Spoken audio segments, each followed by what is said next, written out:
I have played 50 years of Formula 1 games, starting all the way from the 1980s to the current 2020 decade. And let me tell you, F1 gaming has come a long way. And in today's video, I want to take you on a little journey to see how much the F1 games have changed over the course of 5 different decades. Let's start with the 1980s.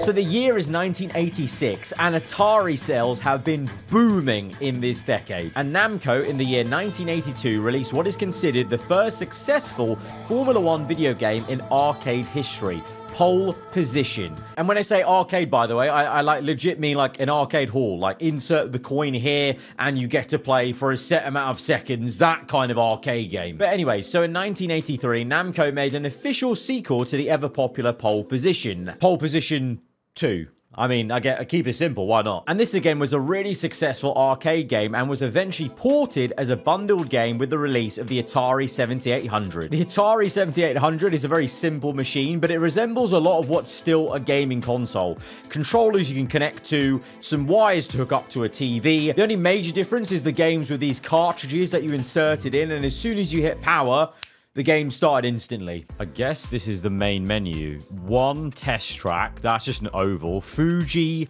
Seaside, Suzuki.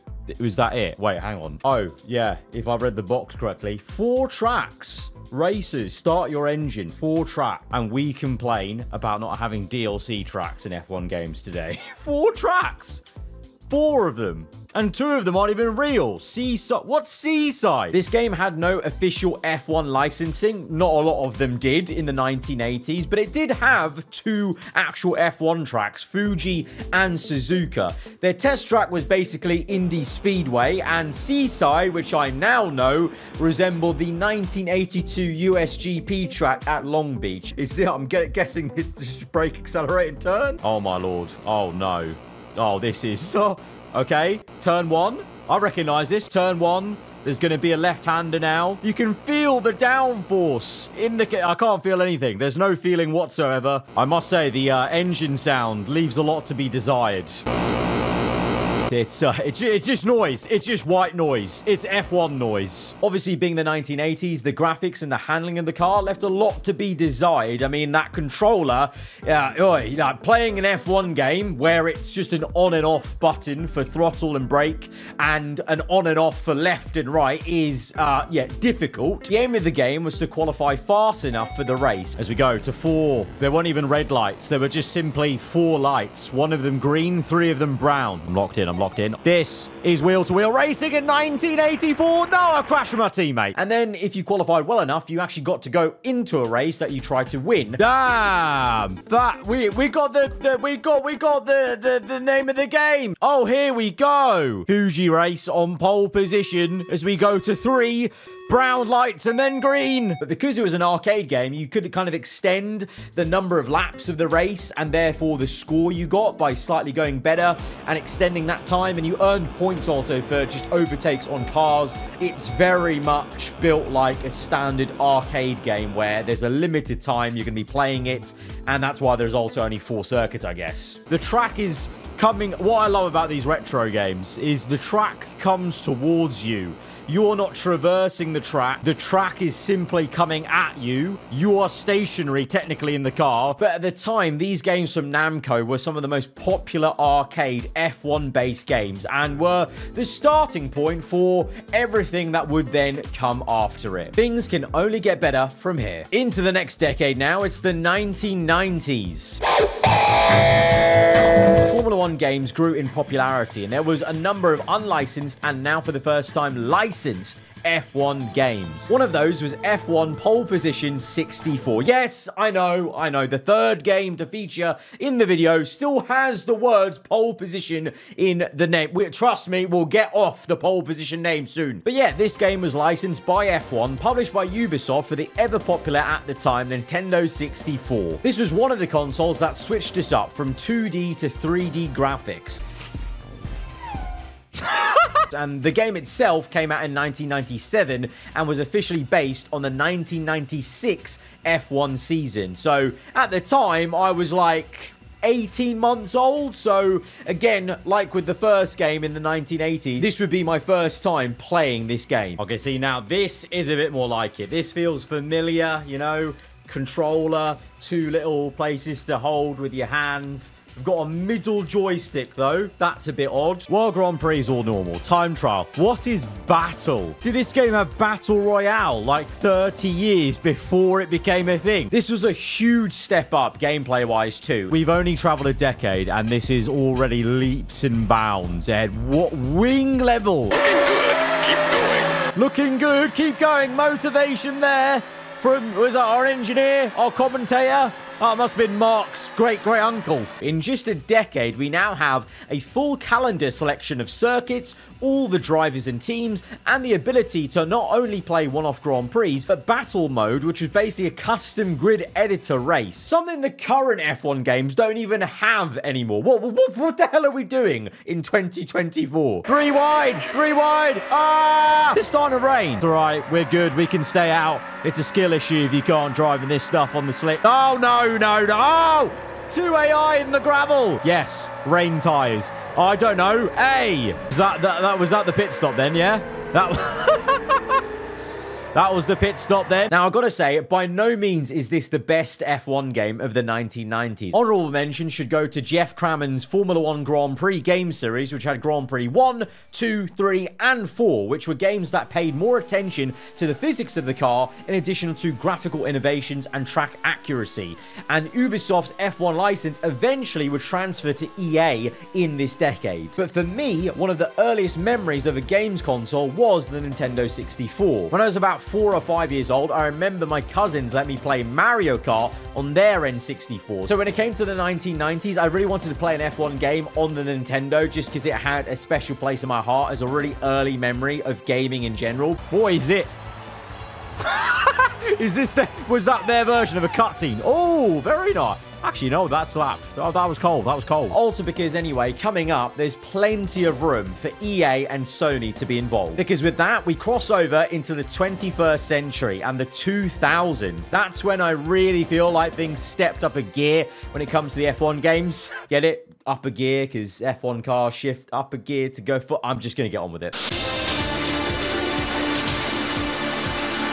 It's late 2002. Michael Schumacher was on the way to his 5th F1 World Championship, dominating F1 in that Ferrari. And the PlayStation 2 was also absolutely dominating it in the gaming console space. And I must say, dominating it in my bedroom as well, because this is the first console in this video that is actually mine. Like the original one I owned as a kid in the early 2000s. Finally, we've got to something I didn't need to go and source. Anyways, in late 2002, the F1 license had been sold exclusively to Sony on a multi-year deal. It was set to start in 2003. Up till then, EA and Sony had actually been making competing, officially licensed F1 games. So with this, EA decided to make one final game which used 4 seasons that EA Sports had previously licensed, and it was called F1 Career Challenge. This really now starts to feel like game developers were finding the groove with what F1 fans wanted. Yo, this actually looks sophisticated. Nice little cutscene. Bring us in. Oh, the screen coming down? Oh, this is leaps and bounds. We have really moved up. You had an all-encompassing career mode for the first time with super licensed testing. Oh, good heavens!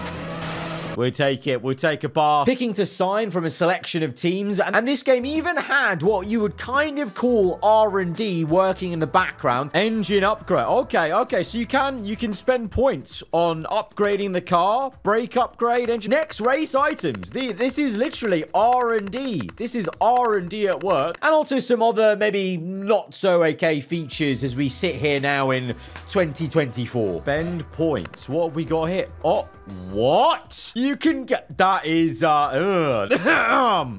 moving on. And can I again point out, this was licensed for 4 different F1 seasons. Yeah, sure, it came out in 2003, so maybe the interest wasn't as strong for those seasons, but the ability to play a career mode where every season the car shapes change, the looks, the liveries, driver lineups change, even sponsor boards and minor track changes were included. This was light years ahead of its time. Oh, is this meant to be our phone?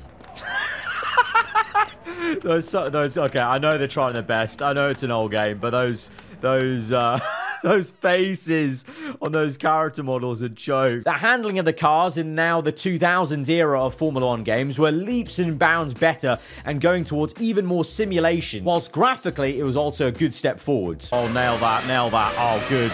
When you hook it up, it's so satisfying. Like, so satisfying. Off just ahead, watch out.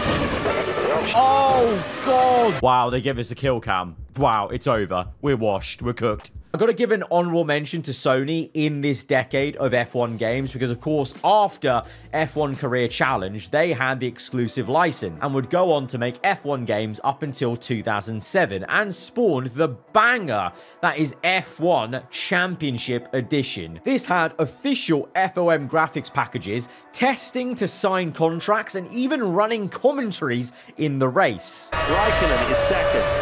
Massa is third.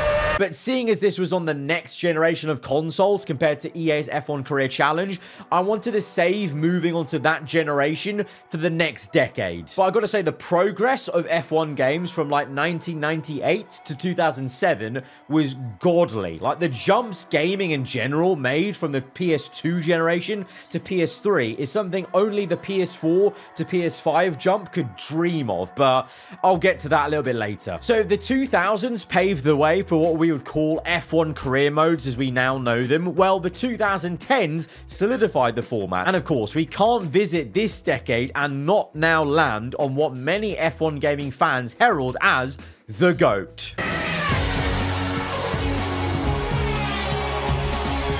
It's 2010 and the F1 season is heating up with a mathematical 5-way championship fight. At least that's how I remember BBC putting it when we got into the finale of Abu Dhabi, even though realistically it was just between the Red Bulls and Alonso. Anyways, Codemasters had obtained the official F1 license in 2008 and began what is still known as their now annual F1 gaming series in 2009. There was F1 2009 on the Wii, which I've played before on the channel, and it was a laugh, but nothing more than that, let's say. Higher gears are the answer. Just don't go down to lower gears. Just maintain 5th gear. 5th gears are underrated as a gear in F1. But F1 2010 on the PS3, Xbox 360 and PC would change everything.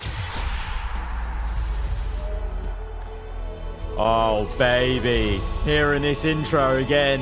It always hits. It always hits different.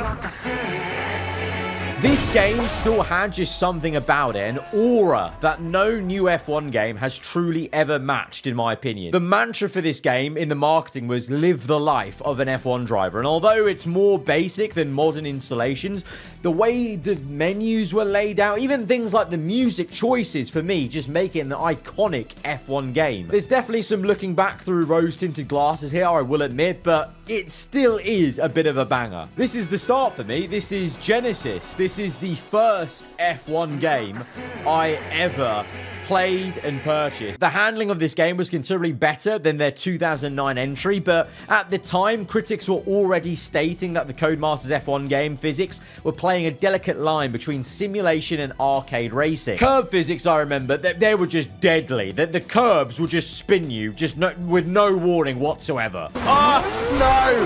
Oh, this... Jesus! Where your tires will have less grip until it's removed. Look at his car! Look at Rosberg's car! It's been destroyed! I do not remember the damage being this dead. Jesus! But we were starting to get in-race changes to things like engine modes and brake bias. You're sat in this turbulent air. The game opened up with a great little press conference intro to the game and setting up your career, and in between sessions we had the voice of Crofty asking us questions, and it really tried hard to immerse you in the world of Formula 1. Welcome to Formula 1. You must be looking forward to getting your first season underway.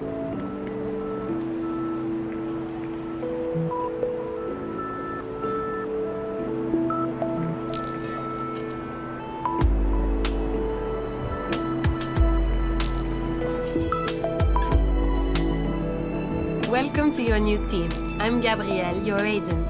Tell me, what are your hopes and aspirations for the current season? Graphics-wise, it was a big step up, and gameplay-wise too. At the time, the Ego engine Codemasters ran it on was pretty cutting edge at the time, and the weather system in the game was heralded as the most complicated one ever seen in a racing game to date. And I thought, and I've said this in previous videos, I still think the wet weather visuals hold up really well and are somewhat better than what we have in the current F1 games. It just seemed like way more dangerous with the visibility issues in the spray. The game also now had track evolution, so tracks could start from green after rain or at the start of practice, and the grip would go up as you go on through the race weekend or as it dried out.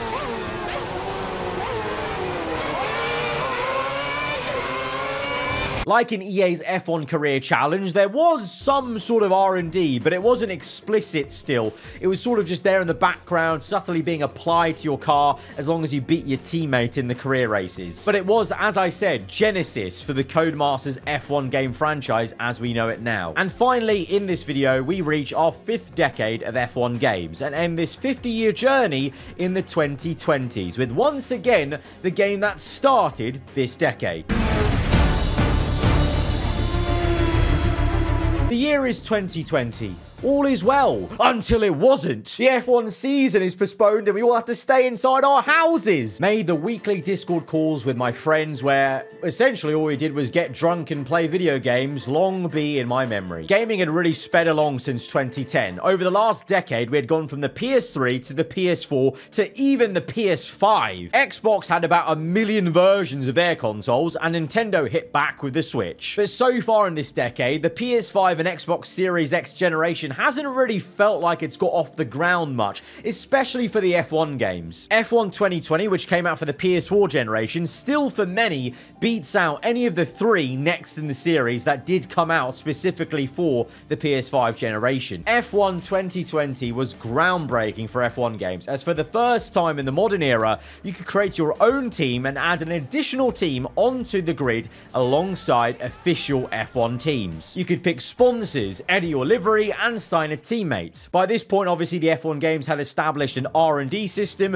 and in 2020, we were still rocking the tree, which I still dearly miss, and I think they should bring it back, to be honest. My team also added HQ facilities to take care of, and upgrades, and systems like Acclaim to try and make you care about your performance as a driver and team. In addition to Formula 1, this game also featured F2, which was only brought in prior in F1 2019. So this was still a fairly new, welcomed addition to the game, and the F1 drivers obviously fed into the career mode for the driver market. At this point, the AI were much more realistic and prone to making mistakes, actually fighting you for positions and not backing down in wheel-to-wheel battles as they did in many of the early 2010s games. Classic cars were also a thing in this game, although I must say they were a thing about a decade earlier in 2013 as well. Sadly, something that's not been continued for the rest of this decade though. And in this game, funnily enough, there are also even tracks that don't even exist in real life, like Vietnam. There's probably more I could go over it in this decade, but essentially, in the grand scheme of things, F1 gaming's actually come light years in 50 years, although, to be fair,